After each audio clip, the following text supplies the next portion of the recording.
of our environmental equity working group.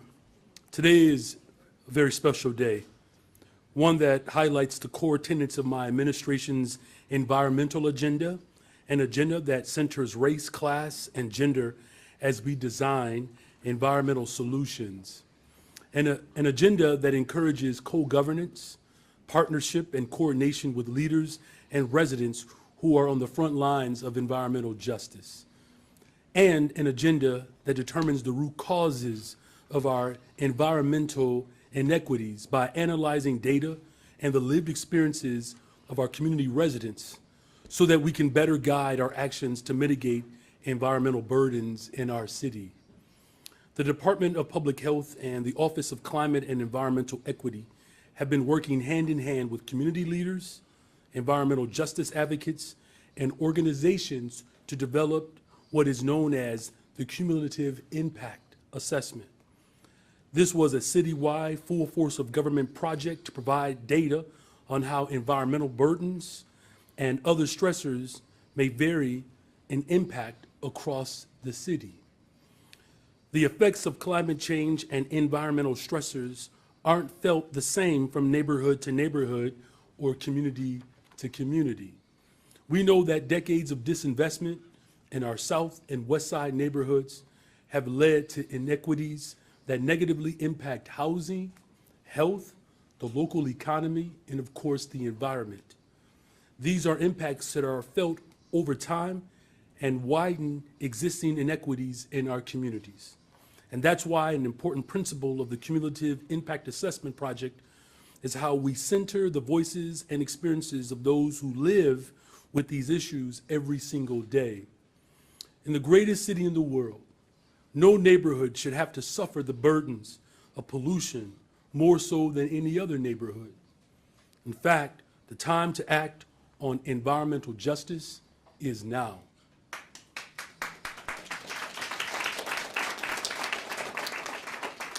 This comprehensive study of the distribution of environmental burdens in our city is the first step of becoming a leader in environmental justice and protecting all of our communities. In a minute, you will hear more details from CDPH as well as the CSO on the details of this report.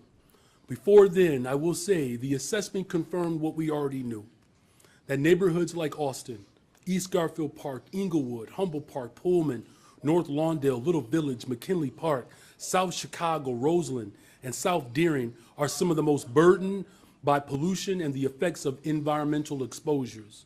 But now we have a roadmap to combat those inequities. This assessment includes dozens of specific and actionable policy changes and investments that can be implemented in coordination with our departmental leadership. For example, we can expand the city's community air monitoring network through CDPH. We can increase community benefits like trees, vacant lot greening, and expanded waste collection through DSS. And we can make proposed changes to municipal codes and regulations through updates to zoning for manufacturing, recycling, waste-related, and other industrial uses through DPD. Many of our departments have a role to play when it comes to advancing environmental justice, which is why this report was a full force effort. In fact, our work ahead will require the full power of city government. And as mayor of the city of Chicago, the full power will be administered under my leadership. Departments will continue to advance their commitments as outlined in the report and center equity throughout implementation. And the city of Chicago will continue to partner. Most importantly, the city of Chicago will continue to partner with our frontline communities and environmental justice groups so that they have a seat at the table where decisions that impact the environment in their particular communities are being made, ensuring that we are moving in the right direction, centering our work around the people who are most impacted. That is the hallmark of this administration. And in months to come, together, we're going to work to build support for a new ordinance that aims to protect all Chicagoans from the cumulative impact of environmental burdens and ensure our residents live in healthy, sustainable communities. I want to thank the many leaders, the city departments, community groups, and partners who have contributed their time, expertise, and their lives and bodies and resources to the Cumulative Impact Assessment process. We are not here without the people. And so make no mistake about it, that the work and the tireless work and commitment that people have made to bring this to the attention of my administration, those are the voices that will ultimately lead and dictate how we actually govern. And I'm proud that we have taken the first step, and I greatly appreciate the work that has been done, and I'm looking forward to the work ahead. Chicago, we will be the leader when it comes to environmental justice. Thank you all very much, and with that, I'd like to welcome Olga Bautista, the Executive Director of the Southeast Side Environmental Task Force. A true advocate, 10th Ward in the House.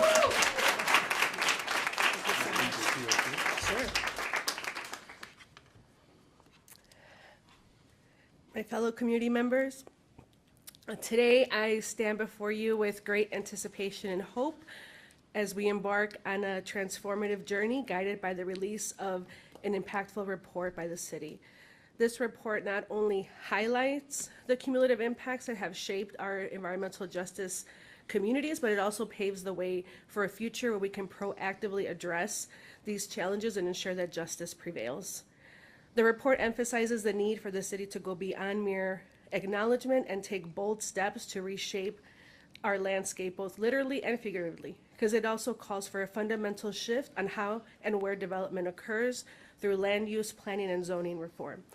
It urges us to hold companies more accountable when they cause harm, underscoring that accountability is not just a moral imperative, but a necessity for our collective well-being.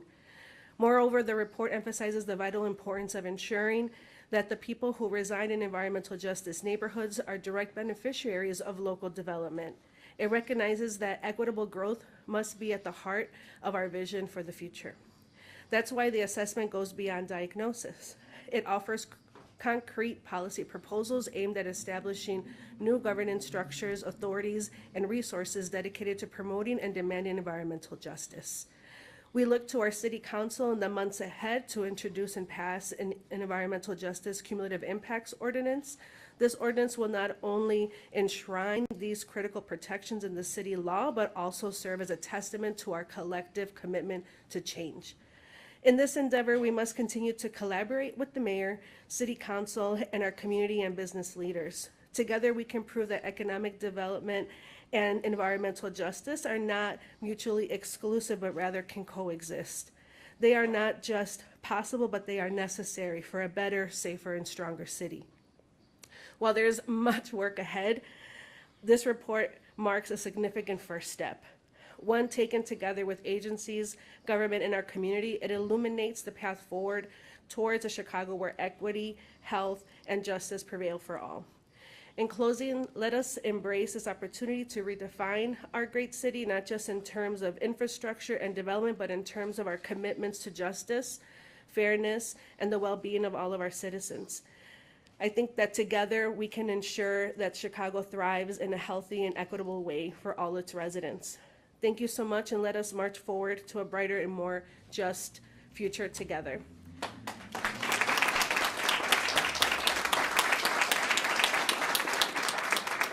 So I have a very short version in Spanish, if that's necessary. Yeah, okay. Hoy, con gran esperanza, presento un informe que marca un cambio hacia la justicia ambiental en nuestra ciudad. Este informe urge a la ciudad a tomar medidas audaces, reformando el desarrollo y responsabilizando a las empresas por sus acciones. Destacamos la importancia de que las comunidades de justicia ambiental se beneficien directamente del desarrollo local. Por eso proponemos nuevas políticas y una ordenanza de justicia ambiental que se presentará a los fines de este año. Para lograrlo, trabajaremos en conjunto con líderes y la comunidad. El desarrollo económico y la justicia ambiental no son incompatibles, son esenciales para una ciudad mejor y más segura. Este informe es nuestro primer paso hacia un Chicago más equitativo y saludable para todos. Estamos muy felices por esta oportunidad para redefinir nuestra ciudad en términos de justicia, equidad y bienestar para todos. Gracias y avancemos juntos hacia un futuro más justo y brillante.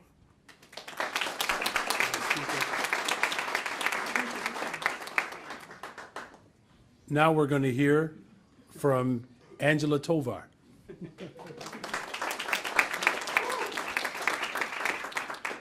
Good afternoon, everyone. Good afternoon.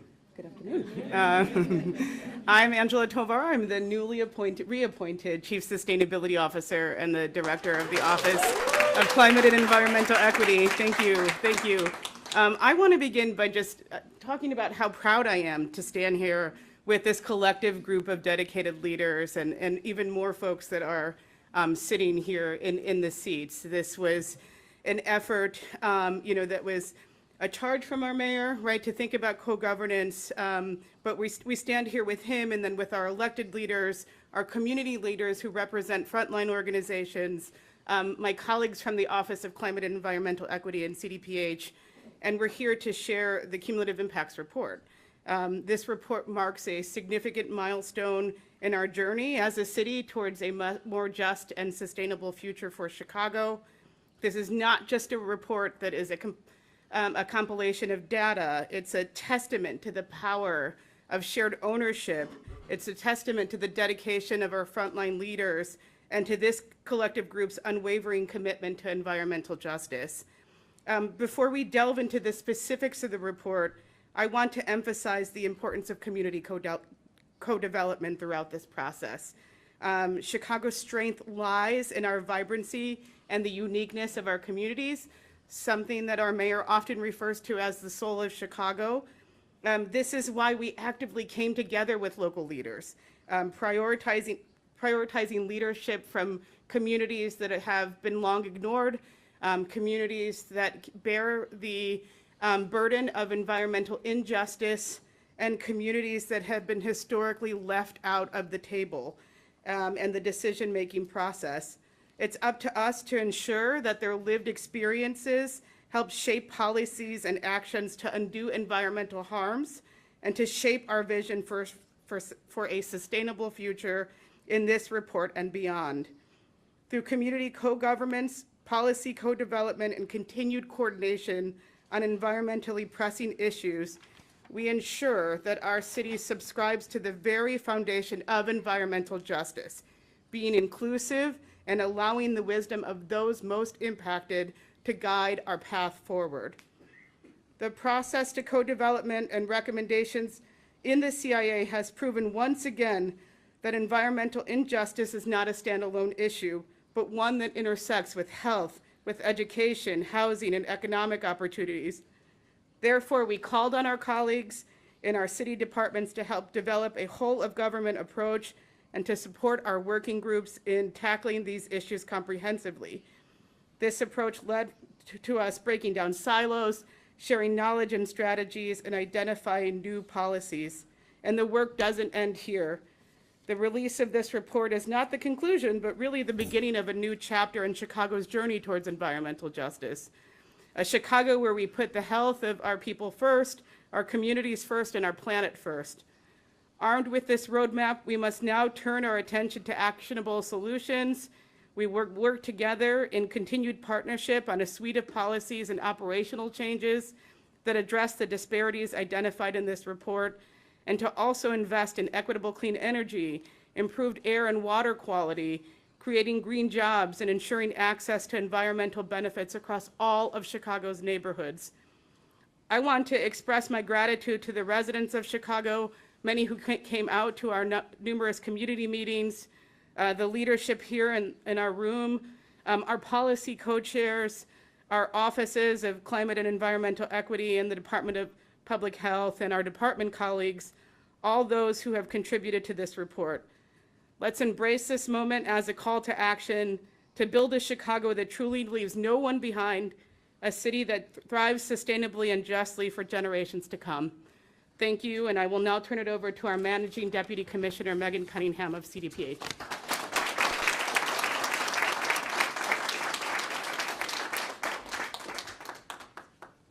Good afternoon. Good afternoon. Good afternoon.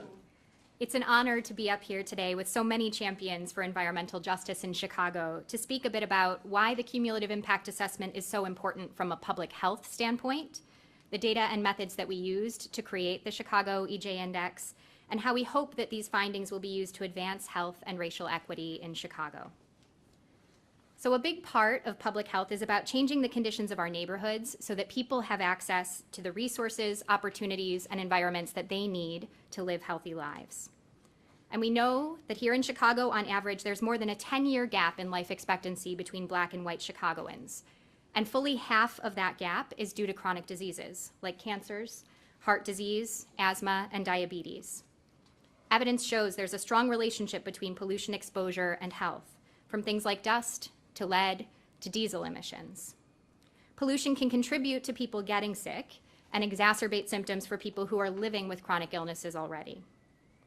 People with lower income and those who face barriers to care, like lack of insurance, are especially vulnerable to these effects. So a major aspect of a commitment to health equity means committing to reducing the cumulative impacts in neighborhoods that are experiencing the greatest combined environmental, health, and social stressors.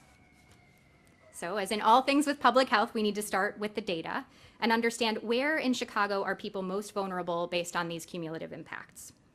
CDPH first began looking at this question back in 2020 when we published our Air Quality and Health Index. And this was an important step forward, but it was limited in a couple of ways. First, the Air Quality and Health Index only focused on air pollution. That index did not incorporate other forms of pollution exposure that can happen through media like water. Second, we relied exclusively on quantitative data. At that time, we did not incorporate important lived experience to understand the ground truth in our neighborhoods. So with the cumulative impact assessment, we have now taken a more fully comprehensive approach. And it started with building relationships with community partners who live these issues every day. Before doing any data analysis, we listened. We analyzed years' worth of public comments and compiled a community input summary with themes to help guide our analytic work. And then we formed a data and methods working group with representation from EJ organizations, many of whom are here with us today, to select our analytic model. And we consulted with technical experts from academia and various public agencies like the US Environmental Protection Agency. We checked our work through engagements over the summer months with people who live in EJ neighborhoods, and ultimately we selected 28 indicators for inclusion in the Chicago EJ Index, including measures of environmental exposures, environmental conditions, sensitive populations, and socioeconomic factors. And all of that resulted in the map that you see here today. And because it's very small and far away, here are a few key takeaways. Areas of greatest concern for pollution burden and vulnerability to its effects in the city of Chicago are located on the south and west sides of the city. These are the neighborhoods that are often bisected by major highways, and they have high concentrations of industry.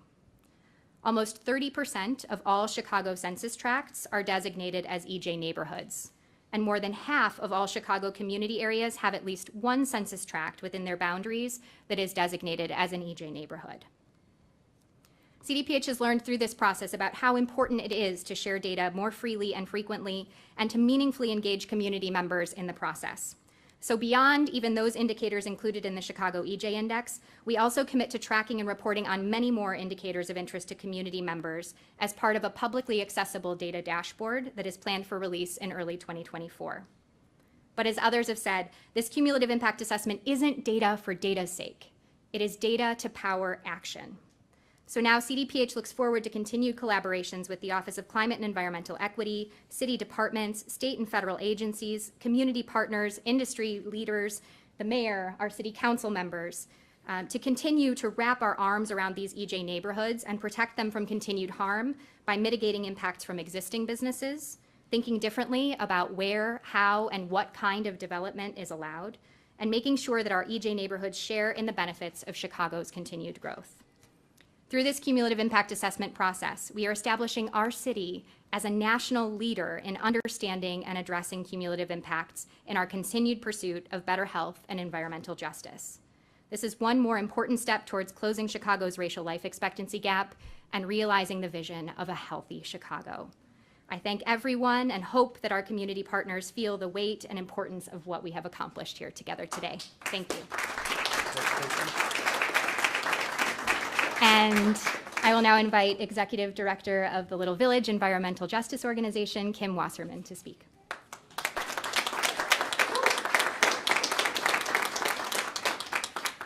It's crazy to be standing here right now. Sorry. Good afternoon. My name is Kim Wasserman. As mentioned, I'm the Executive Director of the Little Village Environmental Justice Organization. It truly is an honor to be here today with our Mayor, Brandon Johnson, newly appointed Chief Sustainability Officer, Angela Tovar. That's right. And the amazing EJ leaders and allies who have been both leading and supporting the Cumulative Impact Assessment released today. I think it's important to start by acknowledging the work that Black and brown communities across Chicago have done over the last 30 years for the right to clean air, clean land, and clean water that has helped get us here today. In that fight, we have become scientists and planners to prove environmental racism is happening and how it's impacting us, and to show how land use, zoning, permitting, public health, transportation, and so many other policies and practice by the city have directly driven or exacerbated environmental racism in our communities and in the city. My apologies, because in my 25 years of doing this work, I never thought once that I would be standing here today, hearing the words environmental justice, hearing the term environmental racism come from the mouths of our elected officials. To have been told for 25 years that if we don't like what we're dealing with, we simply must move. To be told that asthma tax her a cost of living in Chicago. And so to be here today, to see the direct intervention that allows us to document, describe, and then decide what these impacts are in our communities and how to make changes based on the information. The administration, city council, and all the city departments need this information to protect communities like ours on the front lines of impacts. And it's crucial to ensure that this actually delivers changes in a material living condition to residents of EJ communities. The recommendations set forward in this report would help establish new governance structures, authorities, and resources to protect neighborhoods more fully from the cumulative impact of environmental burdens, including co-governance. Co-governance.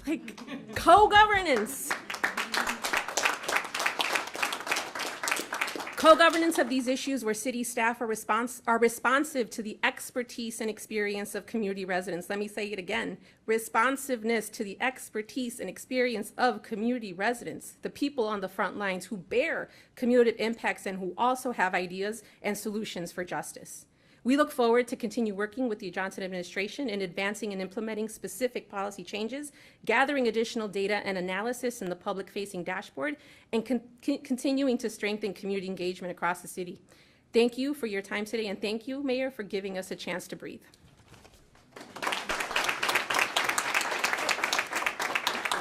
So sorry. It is an honor to welcome Cheryl Johnson, Executive Director for People for Community Recovery.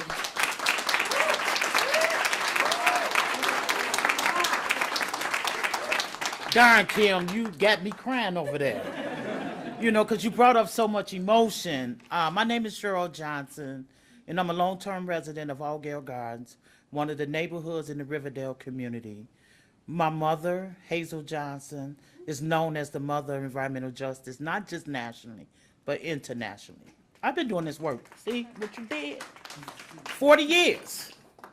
I've been doing this work 40 years and come to the point to see that we are going to change the environmental conditions in our community little steps at a time.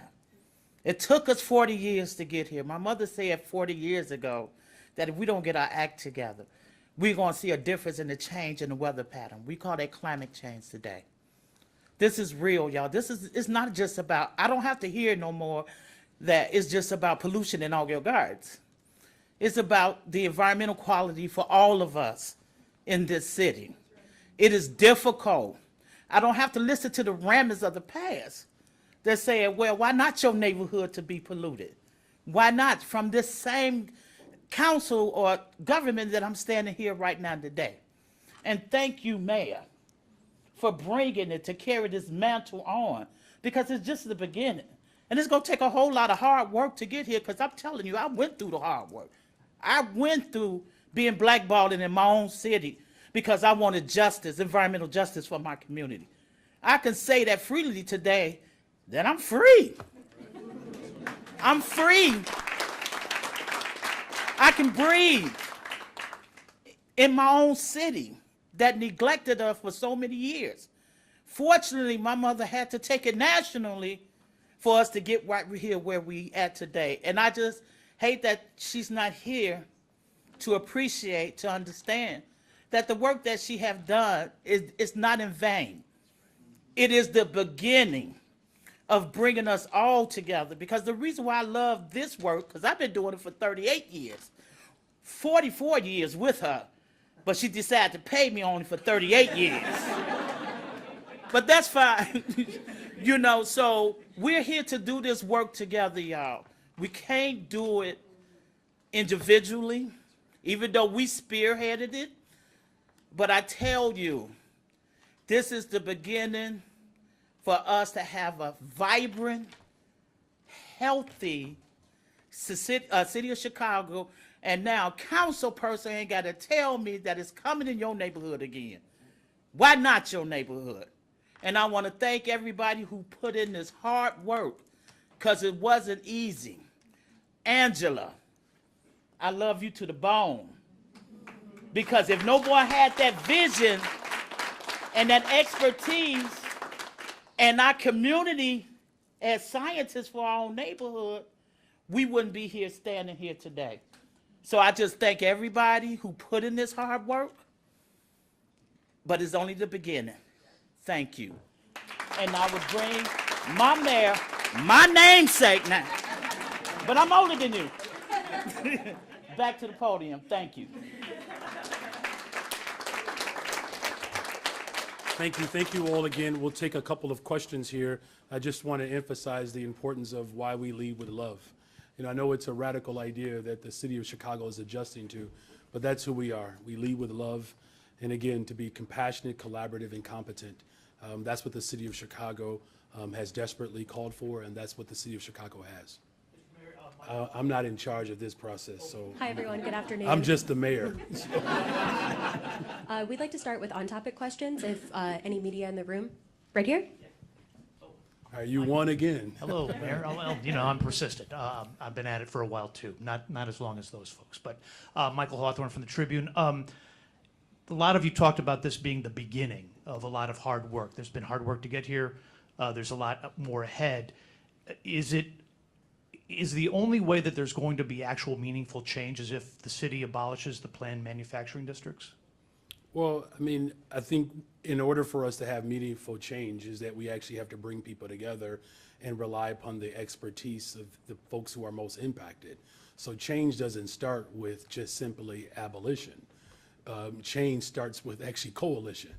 And that's what we have today. Now, as far as any specific dynamics to how we make sure that industry is far more responsible to the neighborhoods that are most impacted, again, there's a co-governance structure that will help lead the way. Listen, every single department, sister agency attached to this office, to this moment, has a renewed responsibility to ensure healthy, sustainable communities. Hi, Maxwell Evans with Block Club Chicago. I know you'd mentioned an expanded community air monitoring program is one of the aspects of this. Could you expand a little more on what that means and what that looks like from the city? Well, I think what Megan was alluding to, that it had some limitations to it because it only measured air quality. Look, the anecdotal, real lived experiences of people on the ground have to help dictate what's really happening, particularly when it comes to life expectancy. There are a host of environmental dynamics that contribute to the early expiration of Black and brown folks, right? And that's also, as we talked about, making sure that we're attaching our work not just with the healthcare, but with jobs, transportation, how we actually develop buildings and green space. There's a whole host of dynamics that will play a part in transforming our communities and really making sure that we have environmental justice. Things as simple as having natural rain barrels. We call those trees. I mean, when you look in the southeast side of Chicago, look in Austin where I live, there's a real dissipation of the very natural aspect of what can create real healthy environments. But it's not just simply about pollution. It's about a whole host of environmental injustice that have caused tremendous harm to Black and brown people. Do we have any other questions related to the announcement? Gail Prince, Director of Chicago Center for Health and Environment. from the University of Illinois and the University of Chicago. So my question to you is, how can you leverage the resources at the federal level? First, by working with Mike Reagan at the EPA, who had a great interest in some of the issues that were taking place in Chicago. How could you get those resources to play in building out what you're doing? It's a good in the question. city? Angela and I have talked about this, particularly around the Inflation Reduction Act, that there are a whole host of dynamics that will be available to cities across the globe. This is why this is such an important part of that effort, because you want to make sure that there's a structure and an infrastructure that's available to receive access to those federal dollars, and clearly Chicago is well positioned for that. Thank you for that question. We're going to take it to the back to Erin. Hi. Hi. So a lot of these recommendations have to do with city departments continuing to collect data on various things and making policy changes, all of which seem like it could be housed under the umbrella of a Department of Environment. Will we see the reintroduction of that standalone department in your budget proposal next month? Well, there's certainly a need for it. I mean, I've made, multiple statements and presentations around it. Here's the first step. Here's what we have the ability to control today. And so that's why I'm acting today of the reappointment of Angela Tovar. Now, the opportunity for it to grow and to have more resources, I think someone already alluded to that. I don't know if that was Cheryl Johnson who talked about essentially her volunteer work. And for so long, government has relied upon the goodwill of volunteers to tell the people of Chicago what they already knew. And so having a department that highlights and lifts up the expertise of individuals, it is not off the table. I can't speak to whether or not it'll be instituted in this particular budget, but it is something that I believe that over time we can grow towards. All right, we'll go back to Greg Delamore. Hello, Mayor. Hey, Craig, what news outlet are you with? With WBBM Radio. Thank you for that opportunity. But since so many of the people who've been interested in this, so many of the people in the front of the room have been fighting for this and waiting for this for so many years. I mean, my file on environmental justice goes back about 25 years. How long will it be before the people in the neighborhoods can see the road that this roadmap is leading to, because they've been waiting for just this kind of thing? Yeah, that's a fair question. I appreciate it. Look, we're moving with expediency. The time to act is now. That's why, Alderwoman Hatton is with me today. There's a number of, and Ms. Johnson articulated it to this point as well, the number of elected officials that are committed to moving with expediency for environmental justice as we deal with the reality of climate change. There's a tremendous amount of support on City Council. Now, there's still work to be done, I think, to the point that you're getting at. Sometimes I do wish we can move faster. I do. There are elements and dynamics of co-governance that's also a new frame that the city of Chicago is not accustomed to. And so part of my responsibility is to make sure that we're collaborating, bringing people together, but creating enough space and time for the experts to actually be able to speak to and provide pathways for us to actually implement and really institutionalize the dynamics that will ultimately lead to a more just environment. So, I wish I could put an absolute timeline on it, but what I can say is there's no one in this space or centered around environmental justice. No one is taking a time out. No one is taking a break. No one is taking vacation time. I know I'm not. Well, maybe somebody taking vacation time, but no one is taking time off because it's just that important. Thank you for that question, Craig. Do you have any other on-topic questions? Craig? Hello, Mayor. Hey. Craig Wall, not with BBM Radio, ABC7. Obviously, it seems like this is flipping the tables a little bit to better protect communities and put more onus on businesses. Can you speak to how this is likely to impact current businesses and the potential of bringing in new businesses? Is this a shot across the bow to them about pollution? Well, it's not just businesses, it's also government buildings. I mean, the last I checked, many of our publicly owned buildings are not necessarily retrofitted for environmental justice either, right? Many of you all know the work that I did before I was an elected official. And we have public buildings that need significant upgrade. They do. In terms of how this impacts industry moving forward, it's a real opportunity. Quite frankly, that the development that gets to take place in the city of Chicago, it gets to be environmentally sound and friendly. Why would anyone be opposed to black people living longer? You know, why would anyone be opposed to a brown person being able to breathe clean air? I don't know any industry that says, listen, I want black people to die younger and have worse lives. No one is, I mean, at least they're not telling me that. So this is not a shot. This is an opportunity. 100 years from now, the generation that will be in this room one day have to be able to look back at this moment and say, we were the generation that responded equitably and just so that people can breathe, have clean water, have a good paying job that's associated with environmental justice. This is an opportunity to grow Chicago. A couple off-topic questions. We'll start in the back with Heather. Hi, Mayor. Hi, Heather. How are you? Terrific, thank you. WTTW. I reported today that the city has had a system that was ready to be rolled out for the last 2.5 years that could alert CPD brass when officers have been the subject of multiple misconduct complaints or lawsuits. How high a priority is it to you to put that system in place, which is in fact required by the consent decree, and why has it taken so long? Well, there are a number of things that have taken long over time historically. I can't speak to, previous administrations and why there was a more snail or turtle approach towards all forms of governance. As just been indicated, people have been working on environmental justice longer than I've been alive. And I don't mean that as a dig. I mean, I try to take care of my skin to look young every day, but the consent decree, as I said while I was campaigning, that's top priority for me. Constitutional policing and making sure that we are restoring trust and confidence.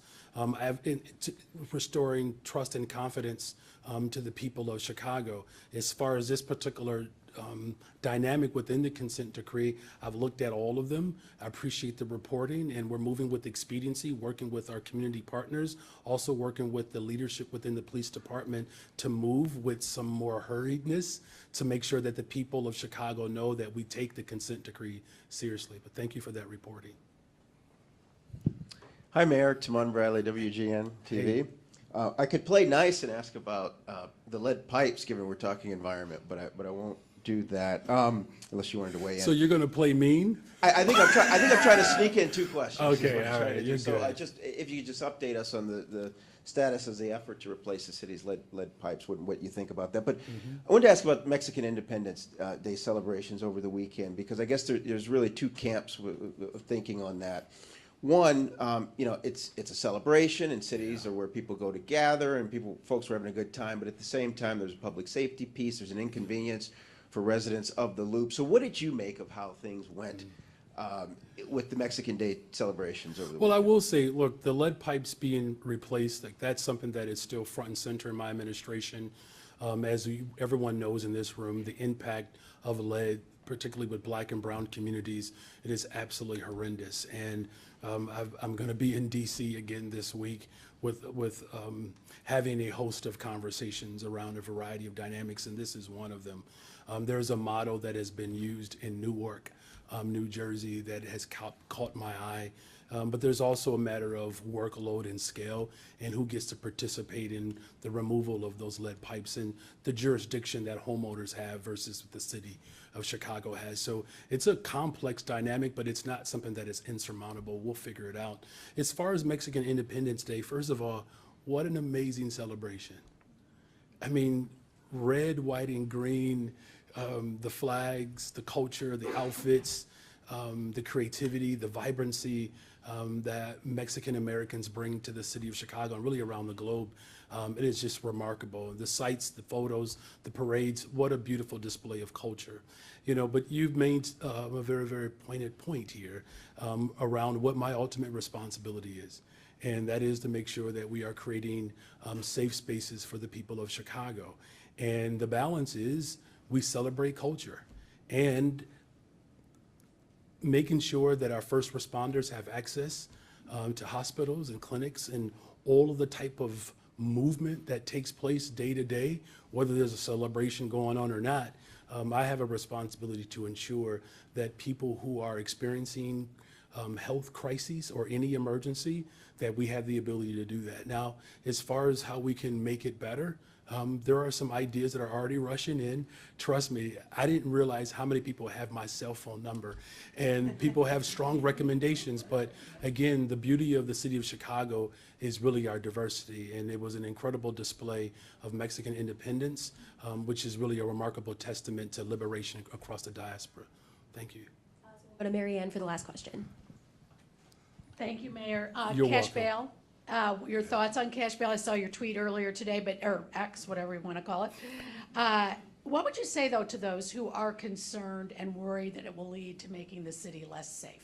Yeah, well, let me just congratulate the General Assembly for being a model for justice.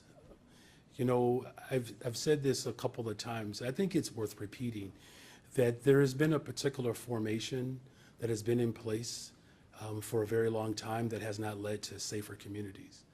And what has been very clear is that arresting and incarceration doesn't lead to automatic safety. There's just no data that proves that.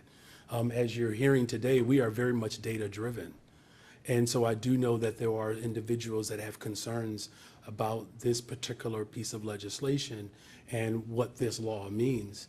What it really means is that people will not be held against their will because they don't have the ability to pay for bail. You know, individuals who, make decisions based upon survival, and sometimes that's someone who is caught shoplifting. Now, keep in mind that there is still autonomy that exists within the judicial branch. This is just not a free fall, right?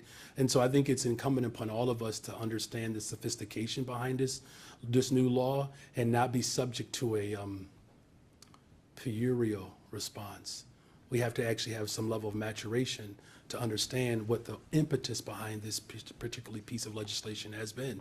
And the fact of the matter is that the formation of locking people up, incarcerating people, I mean, what we're talking about since the 90s, really, when it really began to go into a very spiral out of control, it just hasn't yielded the type of results that people want.